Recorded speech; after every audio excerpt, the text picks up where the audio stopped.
Welcome to the Orthocast. Today our guest is Dr. Pete. He's an emergency medical physician. He's raised Greek Orthodox Christian in the U.S., and he's also wrote a book called The Athos Diet, where he goes over the health benefits of fasting when we do it right. A lot of this was focused in remote parts of Greece, including Mount Athos, where they fast nearly perfectly. Also collaborated with other channels on YouTube talking about his book. So thank you so much for joining me today. I'm really excited to have this conversation. Yeah, Kyle, I'm just glad to be part of the group of soldiers that are spreading the faith and the good news, and thank God all the work that you're doing to make that more of a torch, in a time of darkness. So Yeah. it's good that we can get that as bright as possible. Yeah, thank you. So my first question for you is, what was your upbringing like, being raised, cradle Orthodox? Did your parents always take the faith seriously? And when did you make the faith your own? Yeah, so my family, the Petitsis family, came from an island in Greece. We had been there for like 1,000 years until the 1950s. Wow. And at that point, economic times were really difficult, and Goodyear Tire was building a facility in Ohio, so that attracted my Papu George, my grandfather George, to go over across the U.S. and just like many immigrants at the time, and I think it was a very unique time in American history, but he was trying to acclimate to being American and at the same time holding very fast to what he knew and believed and being Orthodox and being Greek. So I would say more than anything, he really clung to his Orthodox faith and his Greek heritage during that time. And he raised 6 children, actually, Wow. the oldest one being my father. And my father actually became sort of a hybrid of sorts. He's an eye surgeon, but he's also a Greek Orthodox priest. So like Wow. the Orthodox faith, priests tend to have a lot of kids, and which I think is the natural thing. Yeah. And he had 5 children, and I'm one of his sons. And so, growing up, going to service, making that sort of the center of our weekend really was pretty much, the way we lived. And so Yeah. certainly I had a lot of exposure to the Orthodox faith through that, lived it and grew up in that context. Yeah. And you visited Greece a lot, or how was that? Yeah. During the summers, we would go. Sometimes just a few of the brothers, but in any case, we spent a number of summers there, and one in particular, I got to go to Mount Athos as a teenager, actually, and it was, really a mind blowing experience. I mean, there's certain things you remember and certain things that you kind of forget, but I would akin it to something like, J.R. Tolkien's Lord of the Rings saga. I mean, like in Wow. between the castles and the Gandalfs that walk through there. I never saw Yeah. a dragon. I wouldn't have been surprised if I did. It was just that type of a place. Yeah, that's really cool. And so, having a priest as a father, did you ever have any rebellious phase or anything? I didn't, and I Yeah, think the reason is a lot of my friends actually were agnostic or atheist, yeah. and so we just had these like robust debates about the Orthodox faith and about religion in general, and so Wow. I felt like we had sort of a safe space between friends of a similar age. And honestly, like the stuff that we would talk about, I think like later on when I would listen to Hitchens online or Hmm. Dawkins and various other heavyweights in their atheistic fields, it was like the same stuff. I mean, obviously they Yeah, get better, but honestly, a lot of those arguments I think are just this. It's amazing how thirsty the mind is for that stuff, and in the right discussion space, a lot of good things can come out of it. But I never went through a rebellious stage.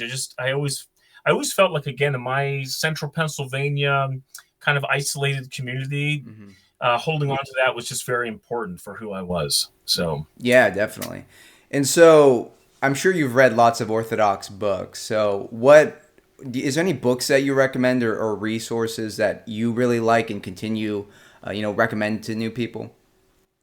yeah, Timothy Ware's Hmm. Orthodox Church, of course, is like Orthodox 101, but even more so, like it's not just the intro, it really is the 400 level course as well. Yeah. And I think everything that Bishop Kallistos, I think that's eventually what Timothy Ware became, was a Yeah. bishop in Mhm. the Orthodox faith, and sort of took on a new name. But it is just so on point and so well said, and I think really relates to a non-Orthodox audience, because he Yeah. himself did not he was not brought up Orthodox. And so that book was just a powerhouse among books, and I think just sets the tone for, a good compass to see other and read other things. Yeah, definitely. And is there any like YouTube channels that you like? Yeah, I mean, Kyle, coming across yours obviously is a heavyweight in the YouTube space. Thank you. Barrel Aged Faith Oh yeah. with another is excellent as well. Yeah. He's a recent convert to Orthodoxy. Mhm. And then of course, Jonathan Pajot, and I dare say Jordan Peterson. I mean, I think he's Orthodox. He doesn't know it. Everyone's waiting to claim Jordan Peterson as Yeah. a religious sort of sage.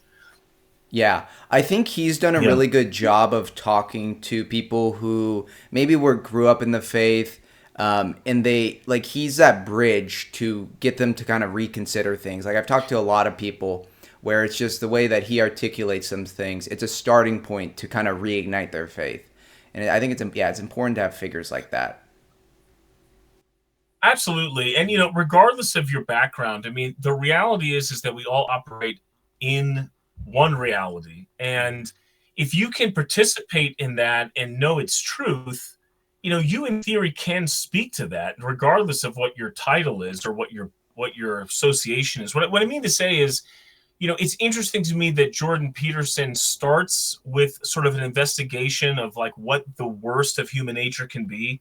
Yeah. And from that sort of foundation, he's able to kind of level up and see things that, to many of us, we kind of skip over. But I don't think it's accidental. I really think that, you can meet a person and kind of question whether or not their euphoria or their excitement is truly genuine, but it's difficult not to believe when someone's suffering. And as an emergency medicine doctor, it's kind of my world that I operate in. Yeah. And there's nothing more true to human nature than what you see people do for some, usually actually it's pretty disappointing, but as in it's surprising how easy you can see the frailties of human nature. I'm not talking about their bodies, but how they deal with stress and struggle. Yeah. I think from that basis, reference point, you can glean and start to build up an algorithm for seeing the world. I think Jordan Peterson started out in that pathway. Yeah, definitely. And that kind of brings me into the question of how did you want to be a doctor? Like, because of your dad and his influence, or why an emergency medical physician?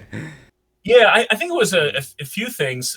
One was I had tried, making a living in the nonprofit world, the nonprofit space. I mean, if I could have done my dream, I think I would have been like a program director that would take young people to monasteries all over the world, maybe do construction projects, and just quasi monk, quasi program guy. And Yeah. I actually used to have a nonprofit called St. Paul's Fellowship of Labor. It doesn't really operate anymore, but we used to take college students to international destinations, 7 different countries, and we would do construction projects for monasteries. But if you can imagine, it was like this amazing mixture of sort of like good, sort of a restful day with some physical labor, and at the same time, that atmosphere the Orthodox monasteries often promote and have. Yeah. And you're listening, you're learning, you're debating, you're discussing. It was great, but I couldn't make a living from it. I really couldn't. Yeah. And then at the other side, there's this idea of kind of jumping into the private sector and becoming the world's next billionaire. And I think that I don't think that delusion for millennials worked out. I think we were all told that if you find what you love, you won't work a day in your life. And I think there couldn't be a worse mantra, for finding even love, like even marriage is love, right? But marriage takes work. Like if you're finding yourself kind of, I don't know if I should be in this relationship because it's tough sometimes. I don't think you're going to be in relationships very long. I don't think you're going to do much of anything. Like the Olympics are going on right now. Is the 2 minutes of glory with the trophy make all the hundreds of hours worth it? I mean, it does, but the reality, minute for minute, is struggle. The joy and the celebration is supposed to be kind of a summary piece. So I'm not saying that we all should be stoics, but there is something to say about the journey being worthwhile in of itself. Although you always want to have a destination that's meaningful. But anyway, I bring this up to say that I wrestled with trying to pay my bills, looking for meaningful work. And And what I find is the greatest intersection of meaning and money is basically medicine. I mean, Yeah. you can make a good living. You literally save people every day, Yeah. and Yeah. even though I always joke around, like people saying, "Oh, what's the most satisfying patient you've ever taken care of? Is it the stroke victim? Is it the trauma?" I was like, you wouldn't believe how happy people are when like you take care of their dental pain, or like a Yeah. splinter in their finger. Like they'll give you your firstborn, when you heal them. But I'll say it really is very valuable and meaningful work, and thank God you can make a good salary from it. And between all of that, I found a very meaningful course in medicine, and from that actually I can do a lot of things. I can fund a lot of things. I can help a lot of people, and it's been a great line of work so far. Yeah, wow. Yeah, so much. I agree with so much of what you said. You really do need to fall in love with the process of how you're going to get there, because you can't just fall in love with the destination because you're just setting yourself up for failure. But if you love like every day, like an Olympic athlete, if you love the grind, that's how you're going to really succeed. And marriage and all of these things, it has so many painful moments, and so you have to there's highs and lows, and so you have to learn to love both of them. But and I think Yeah, yeah, in a field of being a physician, we have actually physicians who are saints in the Orthodox Church, like Saint Luke the surgeon, and it's so great to see that we have all these different types of saints that right. can really make an impact in people's lives. I mean, saving people's lives. Is there any story you want to share about maybe a specific? I'm sure you have a lot. Well, there's so many. Yeah. Some of them more dramatic than others, but I mean, some of them are dramatic as I don't even know if the dramatic's the right word, but some of them are as intense as putting a 6-month-old baby to rest, that dies in your arms. Others are, helping keep that person alive just long enough so that family can be at bedside to have some closure. Um, it's amazing how there might be a thought that, oh, what's dead is dead, and if they're dead in a few minutes, no big deal. It's why do you let them go now? But there's something about not dying alone, and certainly I think oddly enough to speak to that topic, so many senior citizens now don't have family and Yeah. don't have family that's nearby, that many of them do die alone. Yeah. And I think a good nurse and a good physician, when there's ever time, and it's just we're so limited on time anymore, we're overwhelmed. We truly are overwhelmed in our emergency departments anymore. But um, oftentimes we can be there for those moments where the soul leaves the body. I think that's a special moment that everyone needs at least some human being with them to Yeah. experience with, which is a funny thing. I don't think any atheist can figure that one out. Why does everyone why does everyone yearn for Yeah. life to be near to death? Like, doesn't it? That makes no difference anyway, right? But Yeah. uh, in any case, those are the types of things that happen all the time that remind you of just how powerful human life can be, and what's at stake. What's at stake, and those, as you see patient after patient, you start realizing that this is not about vanity. This is about health. This is not about taunting your personal best achievements, but really about function and being able to do work with a healthy body, and what all Yeah. the good can come from that. And so in that regard, being in the ER from the standpoint of where you can see tragedy strike, like that's the sorrow point I'm bringing up from before. Like, Mhm. from that standpoint, we can start deriving insight and a way of aiming our lives so that good can happen. But if you start at the other end, where it's all about euphoria, Yeah. right, it doesn't really work. It doesn't get you down to help those that are suffering at the lower levels. So it's just an insight, and I think in that sphere you can glean a lot of things about truth and suffering and sorrow, and see, and God is there. He definitely Yeah. is. Yeah. Wow. Yeah. That's amazing. And it kind of reminds me of, what I really like about Orthodoxy is like we have a really high view of the body, and we use it in our worship, doing prostrations, fasting. Yes. And that kind of goes into the next topic I wanted to talk about is how did you write this book, the Athos Diet? How did you get interested in that, and what were your findings?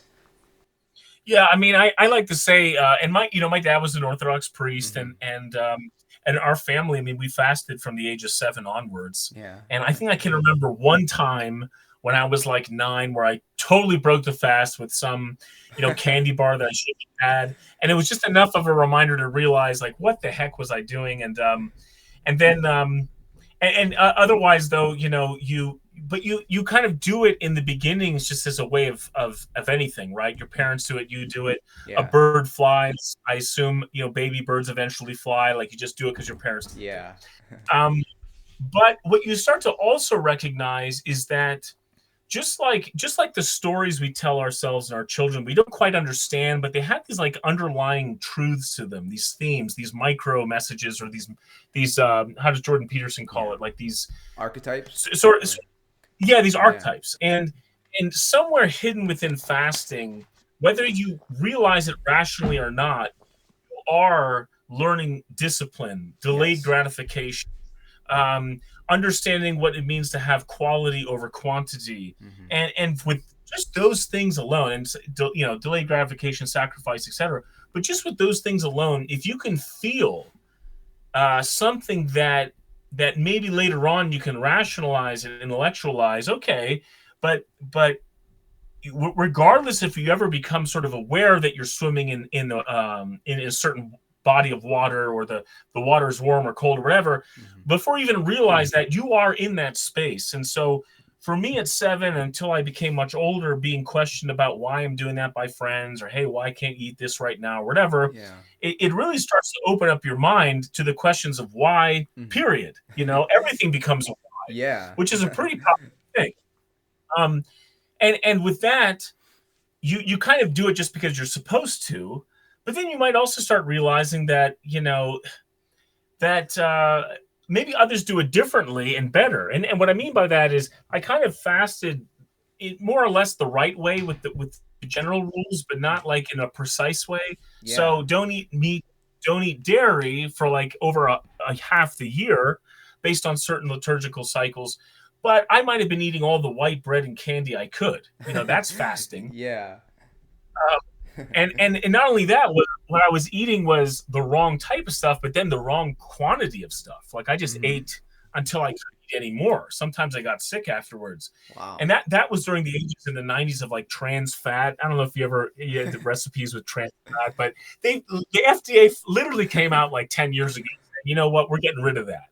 And all of margarine is filled with trans fat. Like I'm sure I'm like made of 90% trans fat at this point. But the point is that later on in life, I started to realize that as my diet changed, my life changed. I went to high school, to college, to grad school. That's oftentimes these fasts were kind of like an amazing detox. Like I just felt heavy and slow and bloated. I can have all sorts of different words to make it more raw. But point is that you start going through these fasts. You start realizing towards the end of it, like, wow, I really feel reset. Yes. And finally, as we all have to take our health more seriously, because as you age, you have to, right? Like the wisdom allows you to compensate for all that good equipment you started with that now is starting to hit its end of its useful life. And so as I started reminiscing about the Athos diet, Mount Athos, and different ascetics that I heard about in history, like for instance, during the Byzantine ages, when everyone was fasting anyway, right? Ideally, the ascetics were living to like 100. What's going on? Yeah. And at the same time, you go to these monasteries, and I spent a lot of time at many of them. You start realizing, during particularly the Lents, they're waiting a long time to have food because they fast before they have communion, and they're having liturgy every day. Yeah. And there's only so many meals, and you start recognizing it's not just what they're eating. It's not just how much they're eating, but it's when they're eating. Yeah. And then suddenly you come across these terms like intermittent fasting, and you're kind of like in med school. This is where everything kind of came together. Yeah. And at that point, you start understanding, like, wait here, this intermittent fasting thing that people are starting to dabble in. This is what the ascetics that have been living till they're 100 have been doing for centuries. And then, of course, there's other literature now that shows that the Mediterranean diet, which essentially is fasting, is one of the healthiest in the world, and so on and so forth. So when you put all that together, I said to myself, hey, what if I really fasted like a Greek Orthodox monk from Mount Athos, like par excellence? Because there's pockets of excellence and there's pockets of things that people do wrong. But if I put all the things together that I thought were effective and do some literature research to try to justify why that might be, Mm-hmm. could I get personally some health benefit? And again, I had been fasting since I was 7. So I finally fasted the right way. So Yeah. in this case, I sum up 3 pieces of what right way means. And the right way means that you're not eating all day. You're eating in a window of the day, which is between 4 and 8 hours. In other words, you are only consuming calories in that continuous window from 4 to 8 hours. I recommend shorter than longer, but 8 hours is fine. Yeah. Second, you're not just housing down all the white bread and candy you can. You're eating things that have some nutritional value, that have some protein in it. Mm-hmm. And fat's not bad when it's fasting, so to speak, Mm-hmm. and it's not processed. And so that's sort of the second piece. And then finally, you have to always ask yourself, well, during this state of dieting and transformation, what should I be doing for exercise? And you realize, staying active is good, but that walking aspect is pretty powerful. When you do research on all 3 of these elements, with probably the intermittent fasting being the most important, followed by the quality of the diet and how much of what you're eating, and then exercise at the end of it.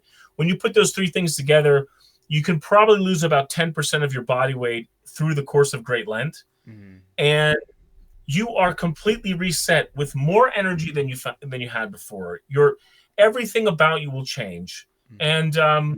And I work in a pretty hectic work environment. My mind is really important. I'm managing a lot of things at once, but I also have 4 kids, and there were times when I was doing this diet, I wasn't sleeping as much as I should, but by manipulating through diet your nervous system, and we can talk about how that is, Mm-hmm. and your physiology, you can turn these various things on and really optimize your life.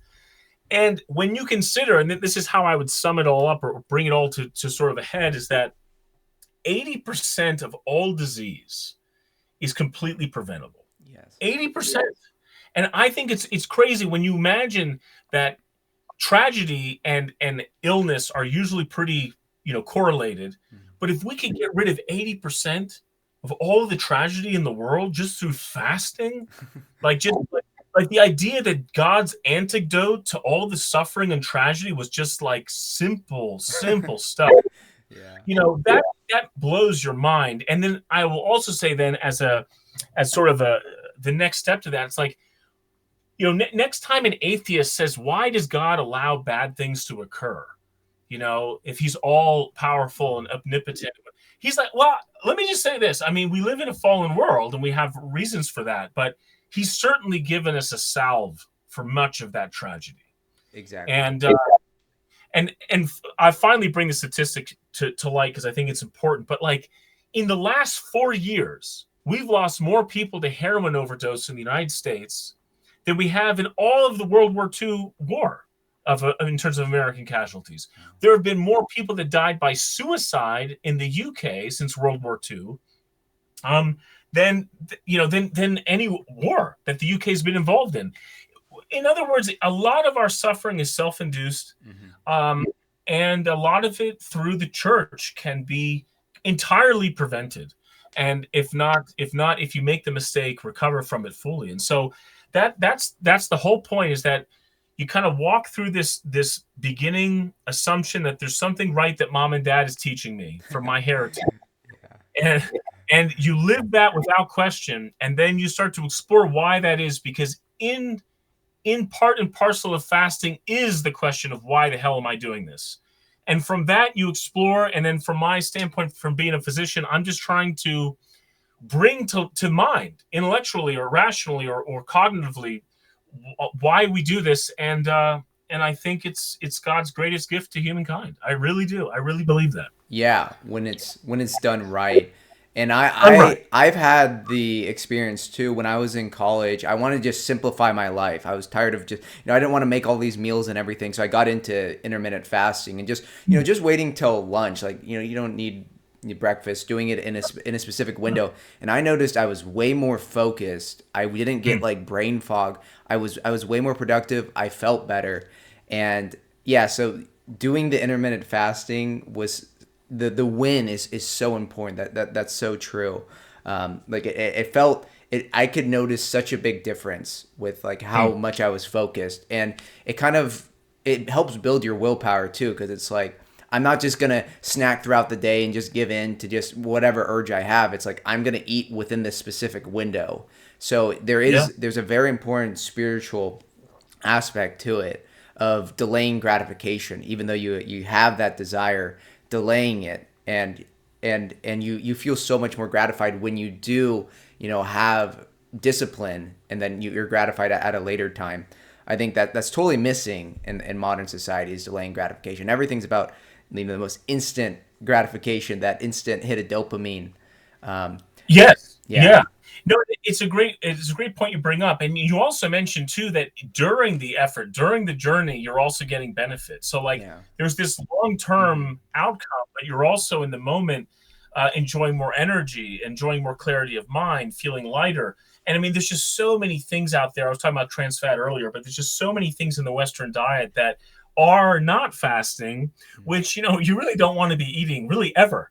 Um, yeah, and so, and not to say that cheap and salty isn't always, really gratifying. I mean, it is. It's just it's kind of what you have to sort of fight against. And of course, there's a whole world of delicious fasting foods too that are yeah, out there that are quite nutritious and delicious. But it's funny that we live in a society that's 24/7, which is hmm kind of the opposite of what fasting tells you to do. yeah, Eat as much as you can at the best price possible, which again, it's kind of like missing the theme of what we're supposed to do. And you can see the results of that. You can see that in the results that 70% of Americans are overweight. I think it's 40% now are obese.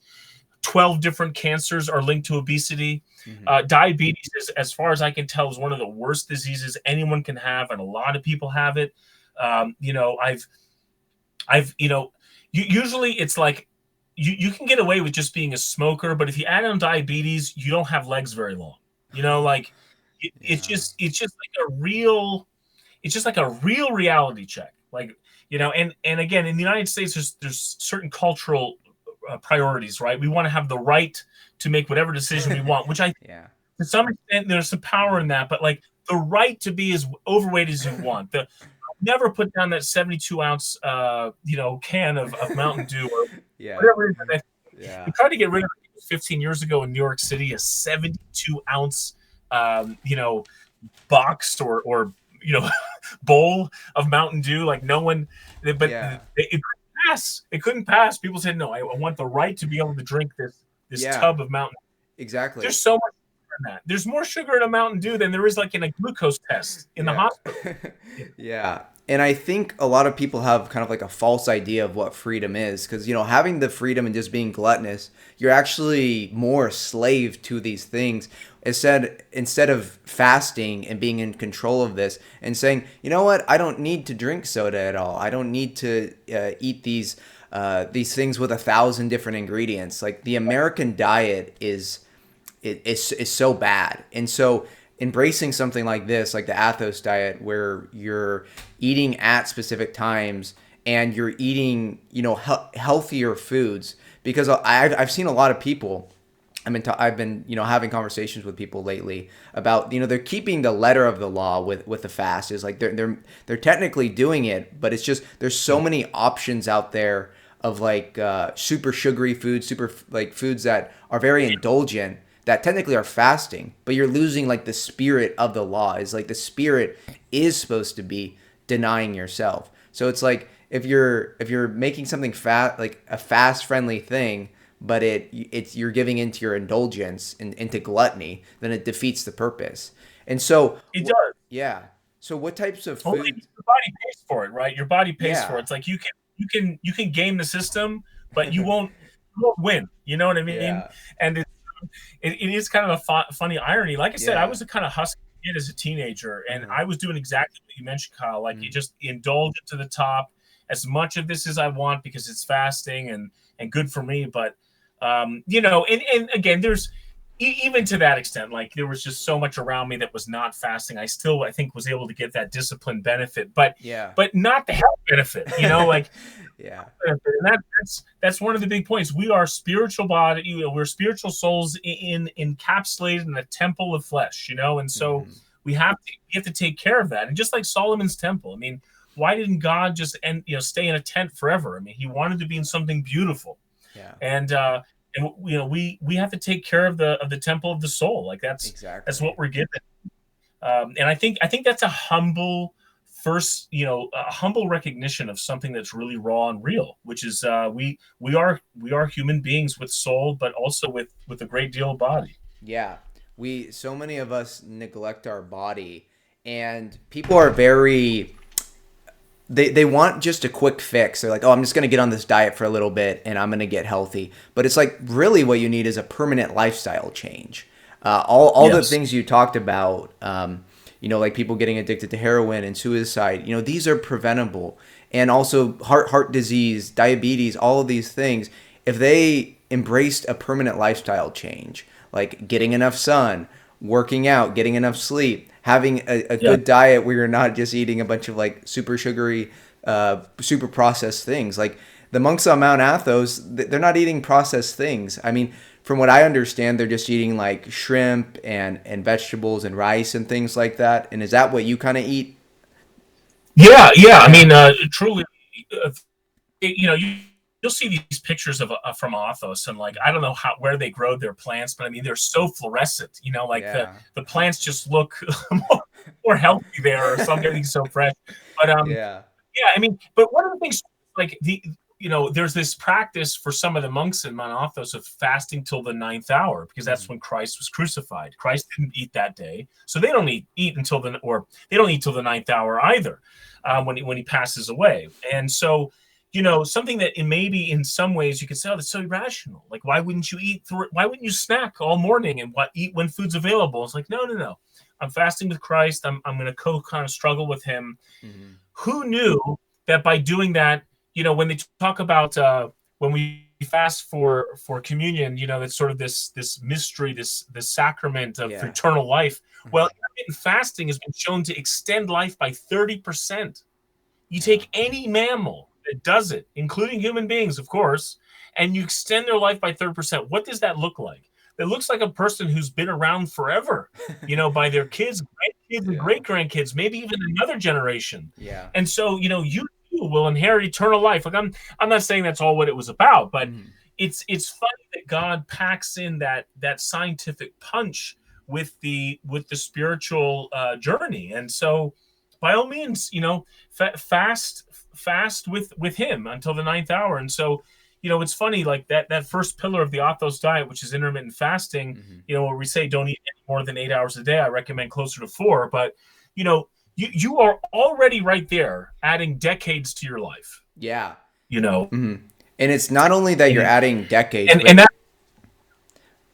it's not only that you're adding decades, but you're actually adding like quality life. Like not you're in yeah, the hospital yeah, and suffering.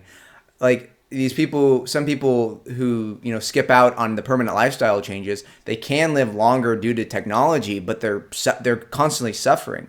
Versus if you invest in your body and care about it, then you're gonna enjoy those last years. When we see the old it's monastics. absolutely true. Yeah. I think there's an old saying: you can work hard at being healthy, or you can work hard at coping with your illnesses, and you Yeah. just can't get out of it. Like there's a hardness to life, no matter which way you go. And I certainly see people all the time that are on so many medicines, dialysis, different equipment, oxygen, different prosthetic pieces that they have to wear or use.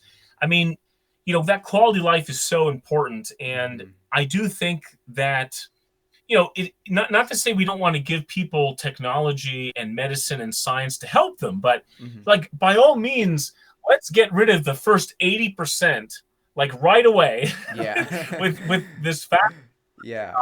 and then the other percent can truly be for those that need it much. And by the way, like the American healthcare system is so bankrupt, Yeah. financially, fiscally. It's Mhm. it's so unsustainable. Just like our $30+ trillion are unsustainable by the U.S. government. Yeah. And there's just a lot of things that we think we can do that we can't even afford to do if the world didn't let us get away with it. That Yeah. okay, well now that you have to spend $10,000 a month instead of 100, given our weird subsidized system, are you going to pay that for your technology and your quick fix? Well, probably not, and so you probably got to go back down to the basics. So there's just so much to it. But imagine the financial, like the world that would look like if everyone did this practice. I mean, financially, physically, spiritually, functionally, family unit wise, longevity wise, it would have such a macro impact. And it's an interesting thought.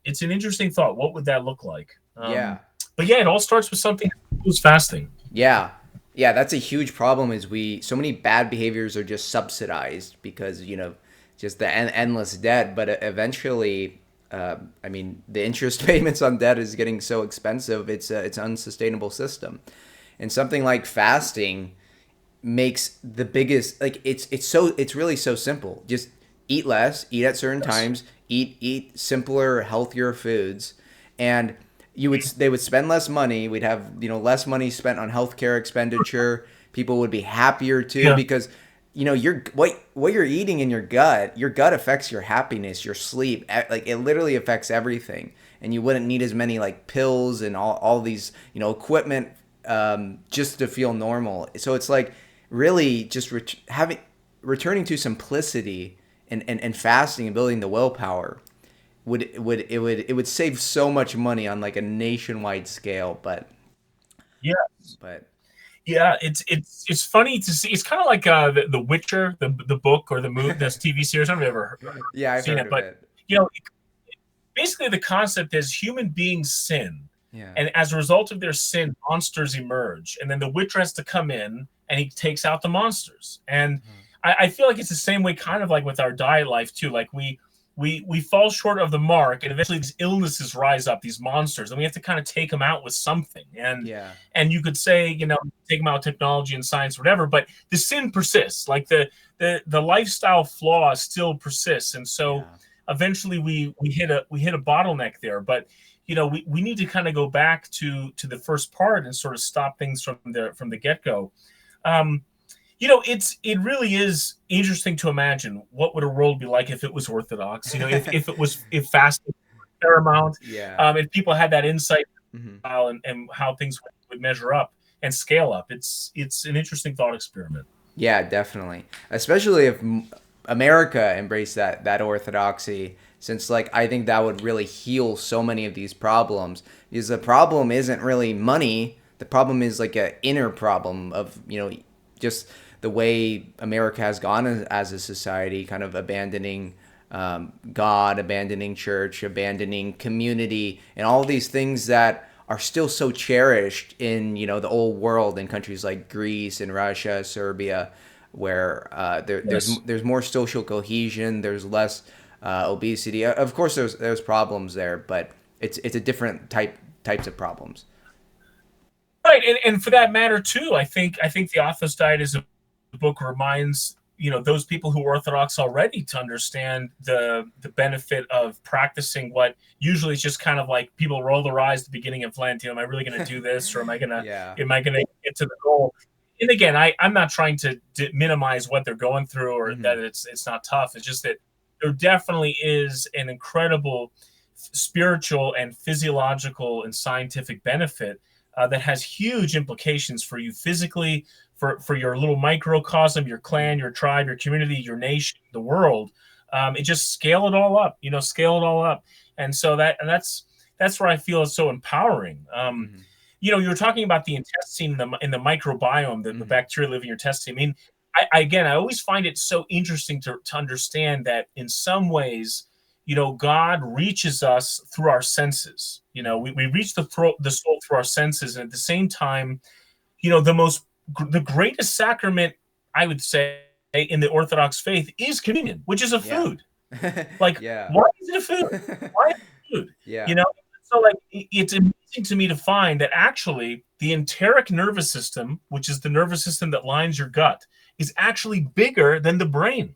Wow. I mean, think of all the things created with our brains, airplanes and, buildings of various sizes and technology. There's more horsepower in the intestine. So like, what is that all about? what is our center of ourselves? Is it our brain or is it our gut?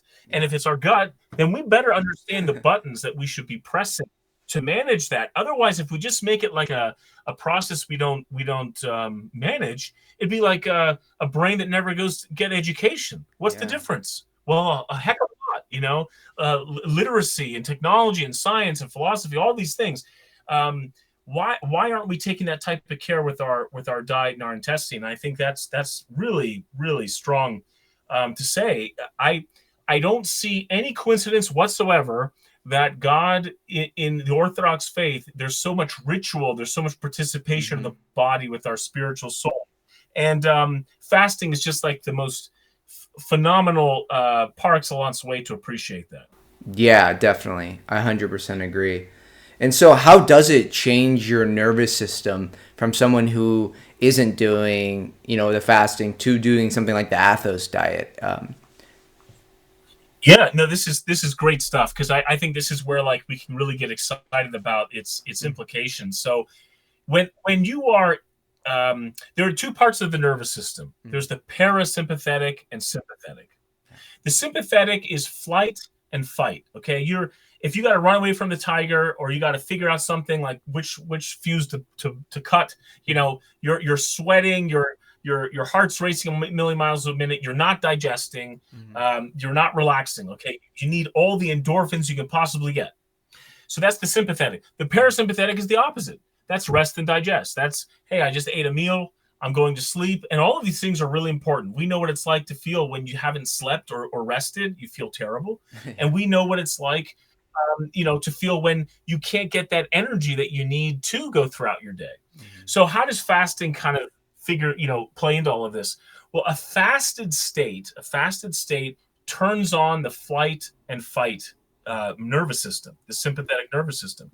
So literally, by not eating, your body's triggering, hey, it's time to go find a meal. It's time to go think quickly to figure out how we can get something. I'm bringing up just simplified examples, but essentially the sympathetic nervous system goes on, and it remains on, and it breaks down fat and other different macronutrients in your body for energy, which interestingly is helpful for people that struggle with seizures. And we can talk about how Christ asked the epileptic to fast, or his apostles to fast pretty fast. In fact, we've shown through experiments 100 years ago, Dr. Conklin took kids that had epilepsy. They couldn't solve what was going on. He made them fast, and this was pretty severe stuff, but he made them fast entirely except like vitamins and water, and the seizures went away. Wow. And so one of the methods dealing with seizures is a fasted state, because it's interesting that the fat in your own body has this more neutralizing effect for the brain. It's good for your brain, in other words. That's what I'm trying to say. Yeah. But that came not from some like rational, compartmentalized atheist who's like, oh, what can we do today to gratify myself?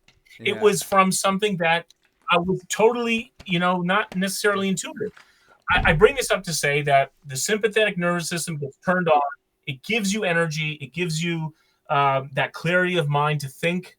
And then what's really cool about it is that system starts to max out after a while. So you turn it on, but at some point it needs to kind of shut off. Well, when you shut it off and you start eating again during your window, now your parasympathetic nervous system turns on.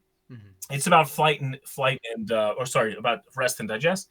And now you can really like enjoy the moment. So it's kind of like in the old scripture, let your yays be yays and your nays be nays. Like it doesn't confuse anyone.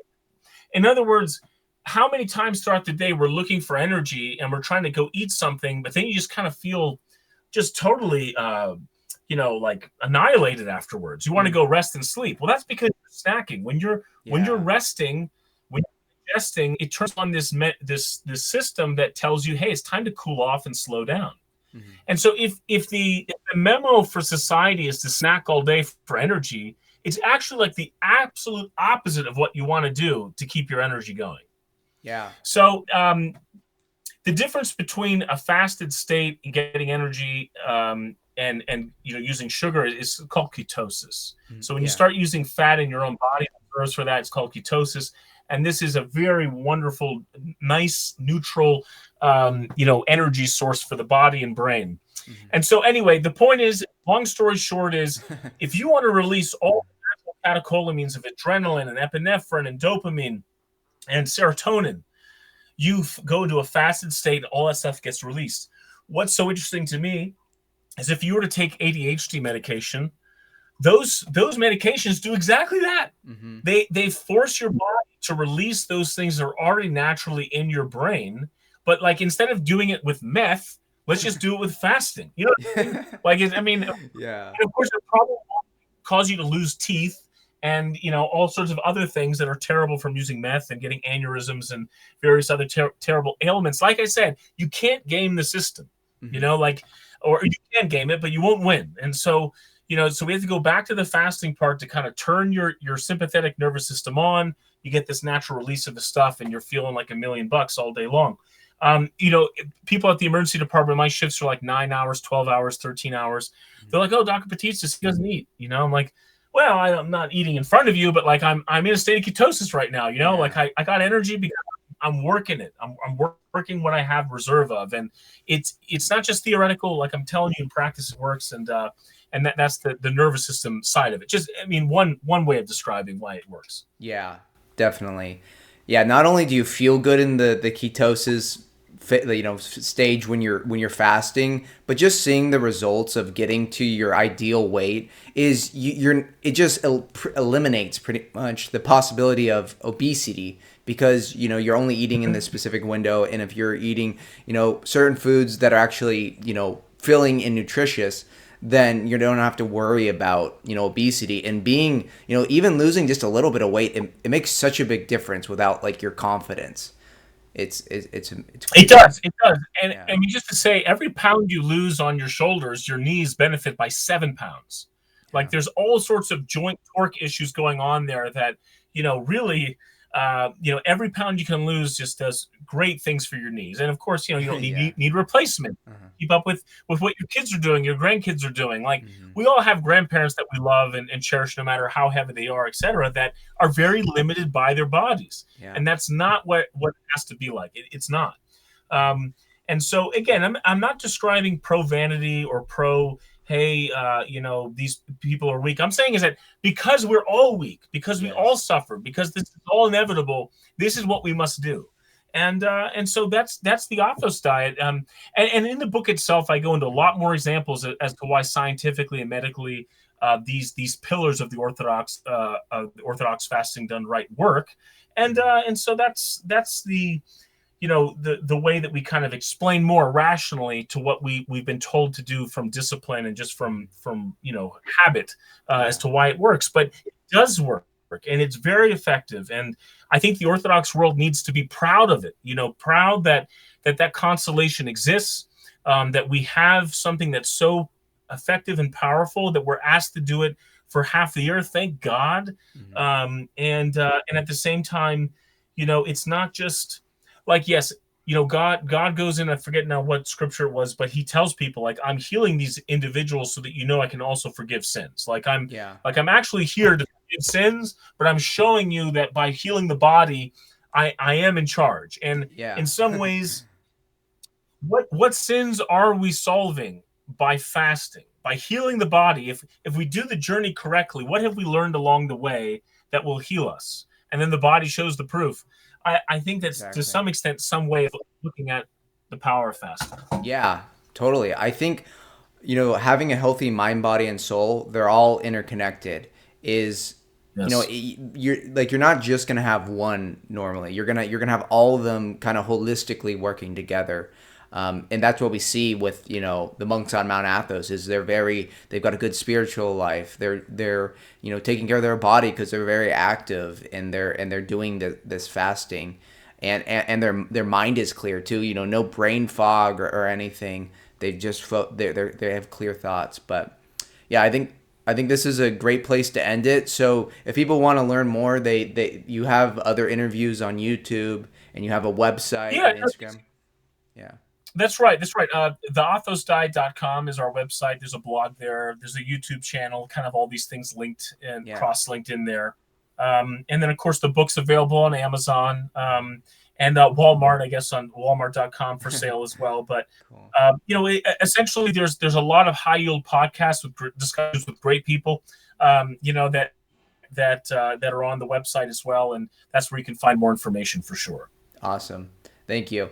Well, if anyone has any questions for Dr. Pete, just comment them below and I can send them to him, and maybe we can do a part two to further talk about this. Do you ever plan to make like a second book or like anything like that? Or, what are your plans for the future? Honestly, if I lived in a perfect world, I think a documentary on intermittent fasting with Yes. going to Athos is really powerful. Yeah. Getting a group of brothers together, going somewhere magical and grace filled, and to kind of see where this all began, what they look like and do, and just to put a little bit more, kind of meat to our imagination of Yeah. how special this place is, how effective intermittent fasting is, and particularly the way the Orthodox Church has prescribed it, and also showing some of the difficult tragedies and realities of what happens when you don't take your health seriously, and how fasting can remedy that. So, Yeah. yeah, I think maybe not a second book, but maybe a film. Who knows? We'll Yeah. see. No, I like that idea. I think that idea would be really good, showing, the current situation in like the American health system and the obesity crisis. And you compare this with these monks on Mount Athos who, these great ascetics, we have all these saints that have lived super long, healthy lives, and it really is the remedy. But yeah, so thank you so much for your time. Oh, thank you. Yeah. It was great. Yeah, thanks for reaching out. But have a great rest of your day. God bless.